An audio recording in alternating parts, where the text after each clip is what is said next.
ಇವತ್ತಿನಿಂದ ರಾಜ್ಯದಾದ್ಯಂತ ಜಾತಿ ಗಣತಿ ಸರ್ವೆ ಶುರುವಾಗಿದೆ. ಬಟ್ ಇದರ ನಡುವೆ ಜಾತಿ ಗಣತಿಗೆ ಮಧ್ಯಂತರ ತಡೆ ನೀಡಲು ಕರ್ನಾಟಕ ಹೈಕೋರ್ಟ್ ಒಪ್ಪಿಲ್ಲ. ರಾಜ್ಯ ಒಕ್ಕಲಿಗರ ಸಂಘ, ವೀರಶೈವ ಲಿಂಗಾಯತರ ಮಹಾಸಭಾ, ಬ್ರಾಹ್ಮಣ ಮಹಾಸಭಾ ಸೇರಿ ಹಲವರು ಸಲ್ಲಿಸಿದಂತಹ ರಿಟ್ ಅರ್ಜಿ ವಜಾಗೊಂಡಿದೆ. ಜಾತಿ ಗಣತಿಗೆ ಮಧ್ಯಂತರ ತಡೆಯನ್ನ ಕೋರಿ ಹೈಕೋರ್ಟ್ಗೆ ಅರ್ಜಿಯನ್ನ ಸಲ್ಲಿಕೆ ಮಾಡಲಾಗಿತ್ತು. ಬಟ್ ಈಗ ಹೈಕೋರ್ಟ್ ನಕಾರ ವ್ಯಕ್ತಪಡಿಸಿದೆ.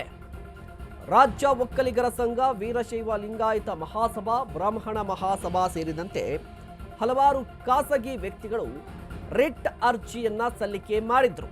ಅಂದ್ರೆ ಸದ್ಯ ಕರ್ನಾಟಕದಲ್ಲಿ ನಡೀತಾ ಇರುವಂತಹ ಶೈಕ್ಷಣಿಕ, ಸಾಮಾಜಿಕ, ಆರ್ಥಿಕ ಸಮೀಕ್ಷೆ, ಈ ಸಮೀಕ್ಷೆಗೆ ಮಧ್ಯಂತರ ತಡೆಯನ್ನ ಕೊಡಬೇಕು ಅಂತ ಹೇಳಿ ಪ್ರಬಲ ಸಮುದಾಯಗಳು ಹೈಕೋರ್ಟ್ಗೆ ರಿಟ್ ಅರ್ಜಿಯನ್ನ ಸಲ್ಲಿಕೆ ಮಾಡಿದ್ರು, ತಡೆ ಕೊಡಿ ಅಂತ ಹೇಳಿ. ಬಟ್ ಹೈಕೋರ್ಟ್ ಈಗ ಆ ಅರ್ಜಿಗಳನ್ನು ವಜಾಗೊಳಿಸಿದೆ. ಇವತ್ತು ಬೆಳಗ್ಗೆಯಿಂದ ರಾಜ್ಯದಾದ್ಯಂತ ಸರ್ವೆ ಆರಂಭ ಆಗಿದೆ. ಸೆಪ್ಟೆಂಬರ್ 22ನೇ ತಾರೀಕಿನಿಂದ ಅಕ್ಟೋಬರ್ 7ರವರೆಗೆ, ಅಂದರೆ ಮುಂದಿನ 15 ದಿನಗಳಲ್ಲಿ ಈ ಸರ್ವೆ ಆಗುತ್ತೆ.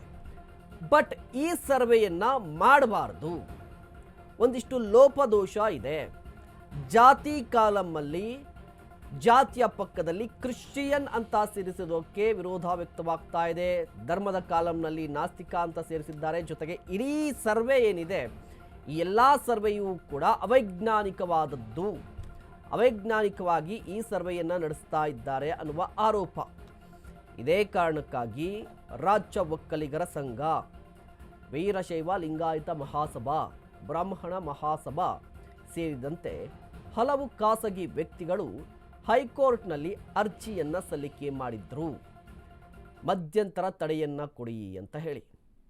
ಬಟ್ ಹೈಕೋರ್ಟ್ ಈಗ ಯಾವುದೇ ಕಾರಣಕ್ಕೂ ಕೂಡ ತಡೆ ಕೊಡೋದಕ್ಕೆ ಸಾಧ್ಯ ಇಲ್ಲ ಅಂತ ಹೇಳಿದೆ. ಅದರ ಅರ್ಥ ಈಗ ರಾಜ್ಯದಾದ್ಯಂತ ಶುರುವಾಗಿರುವಂತಹ ಈ ಸರ್ವೆ ಮುಂದುವರಿಯುತ್ತೆ. ನೋಡಿ, ಜಾತಿ ಗಣತಿಗೆ ಸಂಬಂಧಪಟ್ಟಂತೆ ಆರಂಭದಿಂದಲೂ ಕೂಡ ಒಂದಿಷ್ಟು ವಿರೋಧ ವ್ಯಕ್ತವಾಗ್ತಾನೇ ಇದೆ. ಈ ಹಿಂದೆ 2015ರಲ್ಲಿ ಜಾತಿ ಗಣತಿಗೆ ಮುಂದಾಗಿತ್ತು ಕಾಂತರಾಜು ಕಮಿಟಿ. ಆಗಲೂ ಕೂಡ ವಿರೋಧ ವ್ಯಕ್ತವಾಗಿತ್ತು. ಅದಾದ ಬಳಿಕ ಕಾಂತರಾಜು ವರದಿಯ ಒಂದಿಷ್ಟು ಅಂಕಿಅಂಶಗಳು ಸೋರಿಕೆ ಆಯಿತು ಅನ್ನುವ ಆರೋಪ. ಆ ಅಂಕಿಅಂಶಗಳನ್ನು ಇಟ್ಕೊಂಡು ಪ್ರಬಲ ಸಮುದಾಯಗಳು, ಮುಖ್ಯವಾಗಿ ಒಕ್ಕಲಿಗ ಸಮುದಾಯ, ವೀರಶೈವ ಲಿಂಗಾಯತ ಸಮುದಾಯ ವಿರೋಧವನ್ನು ವ್ಯಕ್ತಪಡಿಸಿತು. ಅವೈಜ್ಞಾನಿಕವಾಗಿ ಈ ಸರ್ವೆಯನ್ನು ನಡೆಸಿದ್ದಾರೆ, ನಮ್ಮ ಮನೆಗಳಿಗೆ ಈ ಗಣತಿದಾರರು ಬಂದೇ ಇರಲಿಲ್ಲ ಅಂತ ಹೇಳಿ ಆರೋಪ ಇತ್ತು. ಆದರೂ ಕೂಡ ಸಿದ್ದರಾಮಯ್ಯನವರು ಒಂದು ಗಟ್ಟಿ ನಿರ್ಧಾರಕ್ಕೆ ಬಂದರು. ಕ್ಯಾಬಿನೆಟ್ನಲ್ಲಿ ವರದಿಯನ್ನು ಇಟ್ಟರು, ಚರ್ಚೆ ಮಾಡಿದರು. ಇನ್ನೇನು ಈ ಕ್ಯಾಬಿನೆಟ್ನಲ್ಲಿ ವರದಿ ಏನಿತ್ತಲ್ವ ಅದನ್ನು ಅಂಗೀಕರಿಸ್ತಾರೆ ಅಂತ ಎಲ್ಲರೂ ಕೂಡ ಭಾವಿಸಿದರು.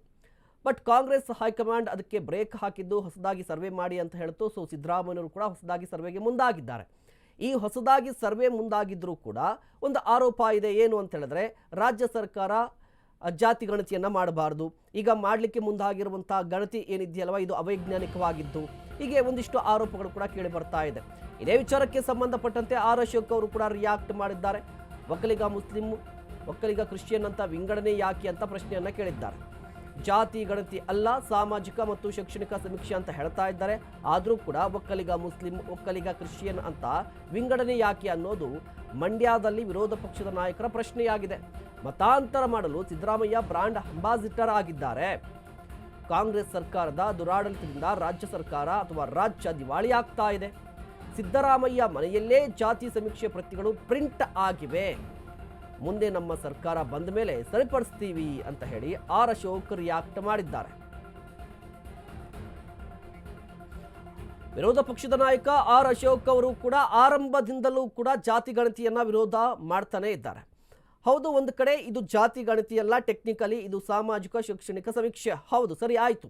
ಬಟ್ ಈ ಸಮೀಕ್ಷೆಯಲ್ಲಿ ಒಕ್ಕಲಿಗ ಕ್ರಿಶ್ಚಿಯನ್, ಲಿಂಗಾಯತ ಕ್ರಿಶ್ಚಿಯನ್ ಈ ಪದಗಳು ಯಾಕೆ ಬಂತು, ಕುರುಬ ಕ್ರಿಶ್ಚಿಯನ್ ಅಂತ ಯಾಕೆ ಬಂತು, ಬ್ರಾಹ್ಮಣ ಕ್ರಿಶ್ಚಿಯನ್ ಅಂತ ಯಾಕೆ ಬಂತು ಅನ್ನುವ ಪ್ರಶ್ನೆಯನ್ನು ಎತ್ತಿದ್ದಾರೆ. ಅದೇ ಸಂದರ್ಭದಲ್ಲಿ ಹಿಂದೂ ಧರ್ಮವನ್ನು ಒಡೆಯುವ ಕೆಲಸವನ್ನು ರಾಜ್ಯ ಸರ್ಕಾರ ಮಾಡ್ತಾ ಇದೆ. ಇದರ ಜೊತೆಗೆ ಈ ರೀತಿಯಾಗಿ ಜಾತಿ ಕಾಲಮಲ್ಲಿ ಬಂದಿರುವ ಕಾರಣಕ್ಕಾಗಿ ಮತಾಂತರಕ್ಕೆ ರಾಜ್ಯ ಸರ್ಕಾರವೇ ಪುಷ್ಟಿಯನ್ನು ಕುಮ್ಮಕ್ಕನ್ನು ಕೊಡ್ತಾ ಇದೆ.